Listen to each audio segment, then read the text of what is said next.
আসন্ন ত্রয়োদশ জাতীয় সংসদ নির্বাচনে মনোনয়নপত্র যাচাই বাছাইয়ের শেষ দিন আজ। প্রার্থিতা বাতিলের রিটার্নিং কর্মকর্তার সিদ্ধান্তের বিরুদ্ধে ইসিতে আপিল শুরু হবে কাল থেকে। তফসিল অনুযায়ী সারা দেশে ৩০০ আসনে প্রার্থীদের মনোনয়নপত্রের সংখ্যা আজই চূড়ান্ত হবে। চলমান যাচাই বাছাই কার্যক্রম শেষে মোট বৈধ এবং বাতিল মনোনয়নপত্রের সংখ্যা প্রকাশ করবে নির্বাচন কমিশন। রিটার্নিং কর্মকর্তা বা সহকারী রিটার্নিং কর্মকর্তার সিদ্ধান্তের বিরুদ্ধে ৫ থেকে ৯ জানুয়ারি পর্যন্ত নির্বাচন কমিশনে আপিল করা যাবে। ১০ থেকে ১৮ জানুয়ারির মধ্যে আপিল শুনানি নিষ্পত্তি হবে। ইসির তথ্য অনুযায়ী ঢাকার ২০টি সংসদীয় আসনে ২৩৮ জন প্রার্থীর মধ্যে ১৬১ জনের মনোনয়নপত্র বৈধ ঘোষণা করা হয়েছে, বাতিল করা হয়েছে ৮১ জনের। Amrapali fruit syrup, real magic in every drop. মনোনয়নপত্র যাচাই বাছাইয়ের শেষ দিনের খবর জানাতে ঢাকা ও দেশের বিভিন্ন স্থান থেকে যুক্ত হচ্ছেন আমাদের সহকর্মীরা। শুরুতেই যাব রাজধানীর সেগুন বাগিচায় বিভাগীয় কমিশনারের কার্যালয়। সেখানে রয়েছেন আমাদের সহকর্মী সুমাইয়া ঐশী, যাচ্ছি তার কাছে। ঐশী, আজ তো মনোনয়নপত্র যাচাই বাছাইয়ের শেষ দিন, তো আজকে উল্লেখযোগ্য কেউ বাদ পড়লো কিনা?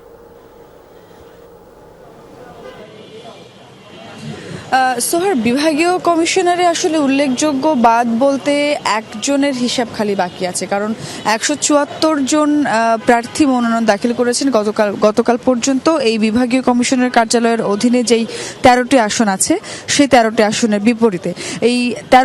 বিপরীতে যে ১৭৪ জন মনোনয়ন দাখিল করেছেন তার মধ্যে গতকাল পর্যন্ত ১১৯ জনের মনোনয়ন বৈধ ঘোষণা করা হয়েছে এবং বাতিল ঘোষণা করা হয়েছে কিন্তু ১৫৪ জনের মনোনয়নপত্র। ফলে মোটামুটি ১৭৩ জনের হিসেব বা ১৭৩ জন প্রার্থী সম্পর্কে সিদ্ধান্ত গতকাল পর্যন্ত হয়ে গেছে। ফলে একজনের মনোনয়ন সম্পর্কিত সিদ্ধান্ত বাকি আছে এই বিভাগীয় কমিশনের কার্যালয়ে, যেটি আমরা জানতে পেরেছি যে অভ্যন্তরীণ একটি বৈঠক চলছে আপাতত। সেই বৈঠক শেষ হলে ২০ থেকে ৩০ মিনিটের মধ্যে এই বিষয়ে কথা বলবেন এখানকার সংশ্লিষ্টরা, তেমনটি আমাদের কাছে এখন পর্যন্ত খবর।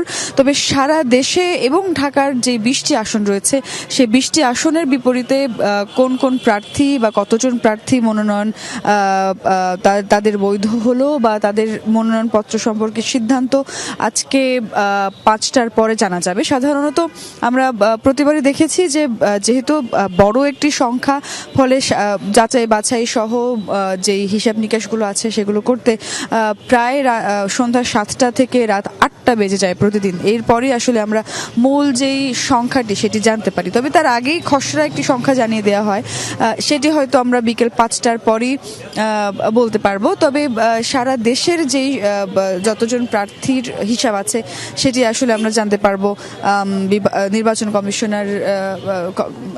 কমিশনের পক্ষ থেকে। আর গতকাল পর্যন্ত যতগুলো প্রার্থীর মনোনয়ন বাতিল হয়েছে বা স্থগিত হয়েছে তাদের কিন্তু আমরা দেখেছি যে তারা কিন্তু এক একজন প্রার্থীর কিন্তু বেশ চমকপ্রদ কিছু কিছু কারণ সামনে চলে এসেছে।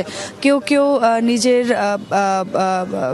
যেই ১% যেই স্বাক্ষর প্রয়োজন হয় স্বতন্ত্র প্রার্থীদের ক্ষেত্রে, অর্থাৎ মোট ভোটারের ১% প্রার্থীর স্বাক্ষর প্রয়োজন হয় স্বতন্ত্র প্রার্থীদের ক্ষেত্রে, সেটি অনেকে জোগাড় করতে পারেননি।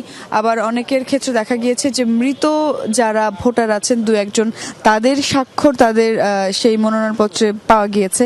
একই সঙ্গে আবার আমরা এটাও দেখেছি কিছু কিছু ক্ষেত্রে যে প্রার্থী নিজেই তার প্রস্তাবকের জায়গায় স্বাক্ষর করেছেন। ফলে এরকম বহু কারণ আছে যে কারণগুলোর জন্য অনেক প্রার্থীর মনোনয়নপত্র বাতিল করা হয়েছে।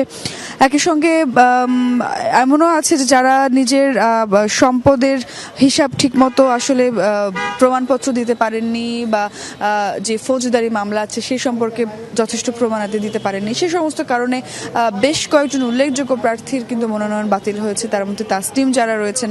তবে আপিল করা সম্ভব। ৫ থেকে ৯ জানুয়ারি পর্যন্ত প্রার্থীরা আপিল করতে পারবেন। নিষ্পত্তি হবে ১০ থেকে ১৮ জানুয়ারি। সব মিলিয়ে ২০ তারিখ প্রার্থিতা প্রত্যাহারের শেষ দিন। ২১ তারিখ প্রতীক বরাদ্দ হবে এবং চূড়ান্ত প্রার্থীর তালিকা ঘোষণা করা হবে। ঐশী, ধন্যবাদ আমাদের সঙ্গে যুক্ত হবার জন্য। আপনি আমাদের সঙ্গেই থাকুন। দর্শক, আমরা ঢাকার বাইরের মনোনয়ন যাচাই বাছাইয়ের খবরাখবর জানবো। মানিকগঞ্জ থেকে আমাদের সঙ্গে যুক্ত হচ্ছেন আমাদের সহকর্মী BM খোরশেদ। যাচ্ছি তার কাছেও।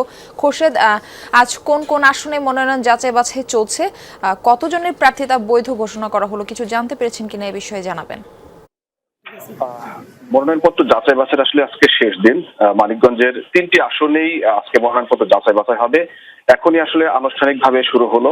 মানিকগঞ্জ জেলা যে রিটার্নিং কর্মকর্তার কার্যালয়, সেই কার্যালয়ে আমরা এখন রয়েছি আর কি।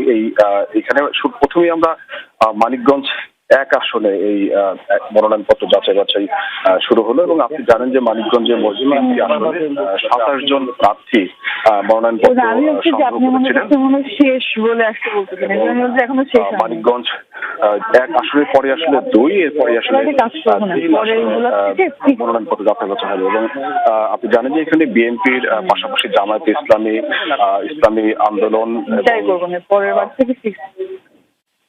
বিভিন্ন দলের কিন্তু সেইখানে কিন্তু প্রার্থীরা কিন্তু সংগ্রহ করেছেন।